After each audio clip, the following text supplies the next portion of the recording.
This is our Organic Chemistry 2 Laboratory Introduction to the Preparation of the Molecule Phenacetin.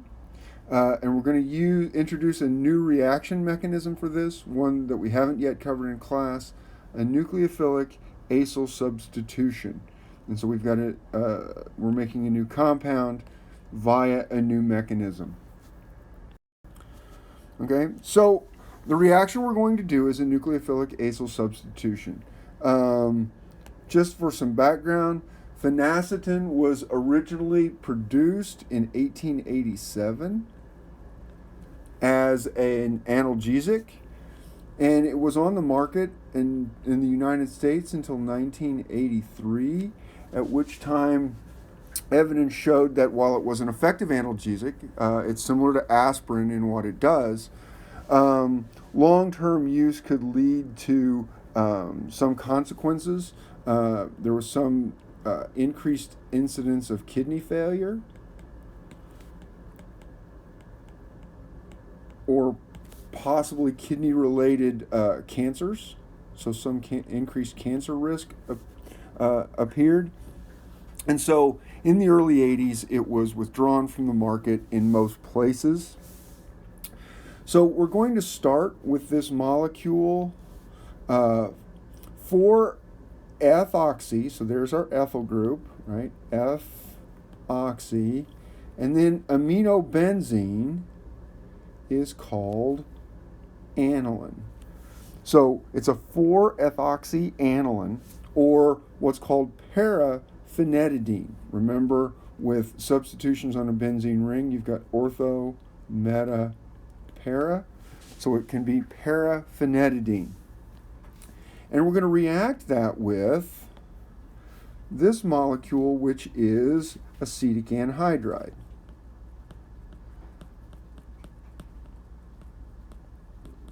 Acetic anhydride is what you would get if you took 2 molecules of acetic acid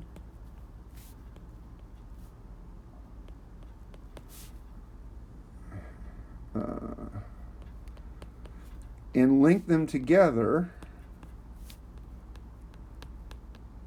by removing water. Right? So if we take out water and link what's left together, you get acetic anhydride. And acetic anhydride is good for this because we have the acyl group, right? So something with a carbonyl is an acyl group if it is attached to something that can be at least a decent leaving group or a potential leaving group, right?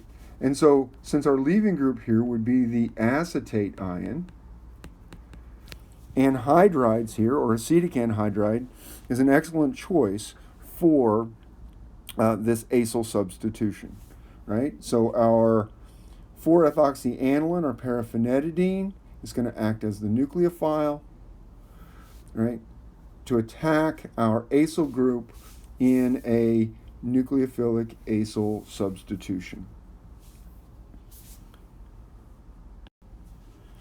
Okay, so just to go through the mechanism of a nucleophilic acyl substitution.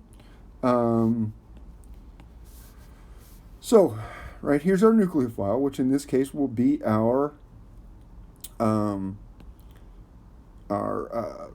paraffin, or our ethoxy aniline, right? So our nucleophile attacks the carbonyl. Now, a nucleophilic attack on a carbonyl first results in opening up the pi bond to make an intermediate, which is tetrahedral. And so in that intermediate, there are the original nucleophile, which could be a leaving group, or the original group that could be a leaving group. And what generally happens is whichever is the better leaving group is the one that leaves. And so normally you have a stronger base attack and a weaker base leave. And as that leaves, it allows the pi electrons to come back, reform the carbonyl, the carbon goes back to being sp2, and your nucleophile has replaced your leaving group. So this tetrahedral intermediate, right? This tetrahedral intermediate is characteristic of nucleophilic acyl substitutions.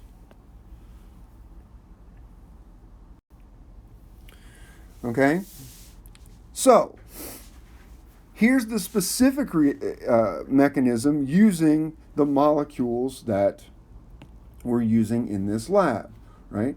So here is your ethoxyaniline, right? Acting as nucleophile, attacking the carbonyl, right? Let's go ahead and put some color to this, right? So, right, it acts as nucleophile, attacks the carbonyl, that opens up to create the tetrahedral intermediate with now two groups that are potential leaving groups attached to our original carbon. And so if we want to make this an even better leaving group, right, oxygens become better leaving groups if we can protonate them.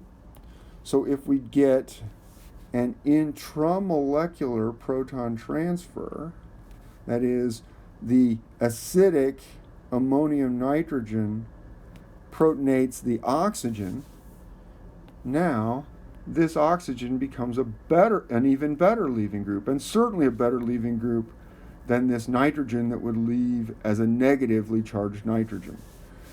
And so now, right, our electrons can fall back, and as they fall back, the leaving group is pushed off, and so you end up then with your substituted product, your acetyl group, now on the nitrogen. Let me write that out, right? That group would be an acetyl or acetyl group, and the leaving group was acetic acid. Certainly, if we name it as acetic acid, it is certainly a weak enough base. And looking quickly, I can see that we need to add a couple of electrons there so that our full octet is shown on the oxygen that was on the leaving group. Okay? Now, there's a problem with this reaction. And the problem is that this group is really strongly nucleophilic. And when it acts as a nucleophile, we saw it deprotonate. And when it deprotonates, it becomes a nucleophile again. So if you put this in with an excess of acetic anhydride, it attacks once, goes through the nucleophilic substitution. When that nitrogen is deprotonated, it attacks a second molecule, goes through the nucleophilic acyl substitution again. And so it's very easy to get a diacetyl product. Now, this is easy enough to occur that even if we just, note this, even if we just pour the acetic anhydride directly into the paraphenetidine, in that moment before the acetic anhydride can disperse, you get a local high concentration of the acetic anhydride. And in that local high concentration, this reaction starts before you can disperse the acetic anhydride in the solution. And so you start making this product that you don't want before you can do anything else. That is, if you just add the acetic anhydride. So we have to take specific measures to try to counteract this reaction. So the one thing we know is we can't directly pour our acetic anhydride into a solution of our phenetidine. That's not going to work. Okay? So one of the things that we do is we're going to do the reaction in an acidic solution. We're going to start off in an acidic solution.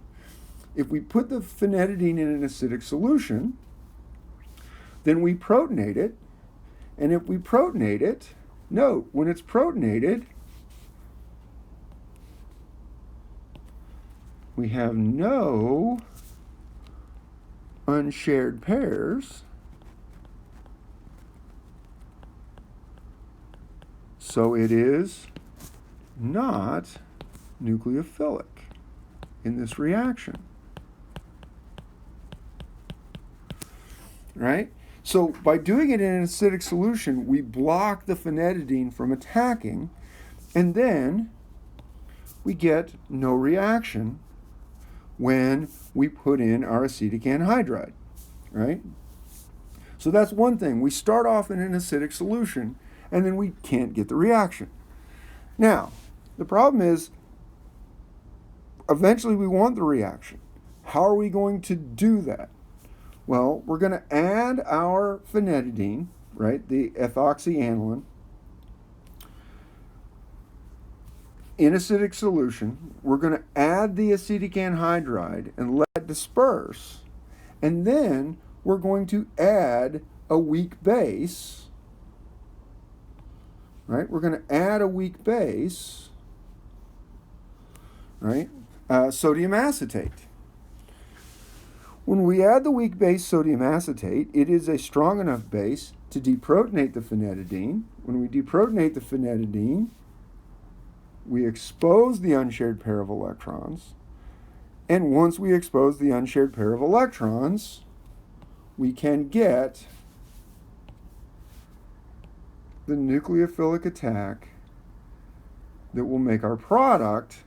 But since we've allowed the acetic anhydride now to disperse evenly through the solution before we let the reaction start, we don't get that high concentration of acetic anhydride, and so we get only one substitution.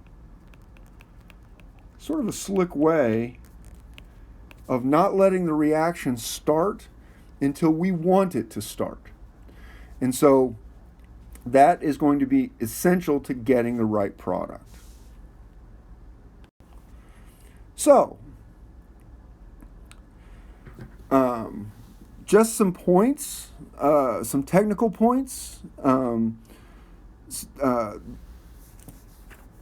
We need to follow the procedure really carefully because amounts and order of addition of reagents is important, right? So a couple of things. One, go a little bigger on that. So one thing, aromatic amino compounds tend to be oxidized if you let them sit around. And when they are oxidized, they create compounds that are yellow to brown. And so just the fact that, we've been using these materials, the bottles have been opened before, means we probably have some oxidation products.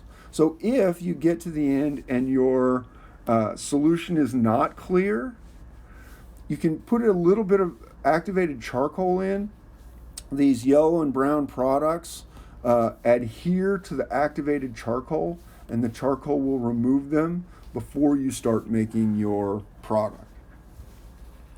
So, as I said before, order of addition of reagents is critical, right?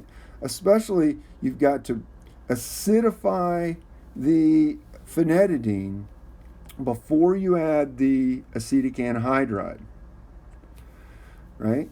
Also, in this case, the amount, right? The amount, or as we like to talk about, the stoichiometry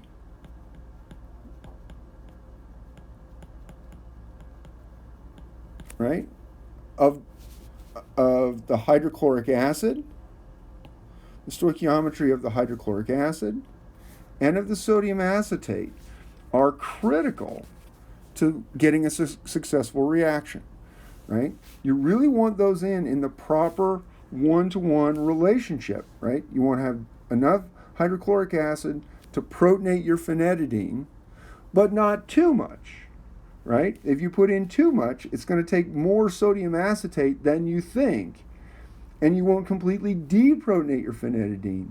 And if you don't deprotonate your phenetidine, you don't get near 100% yield, right?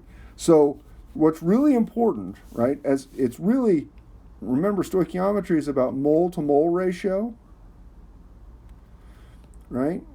So it's really critical that you calculate how many moles of each thing you need, of each reactant is required. Now, at the end of this, we're going to do a recrystallization. So, we harp on recrystallization.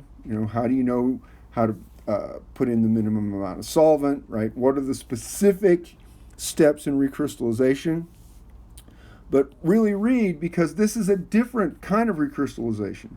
We're going to use a mixed solvent system, ethanol and water, right? And so you're going to have to make note of the slight differences in technique when we're using the ethanol water recrystallization versus a single solvent recrystallization, which is what we've done in the past. So this was your PreLab preparation for our synthesis of phenacetin. If you have any questions, please ask before the start of your lab period.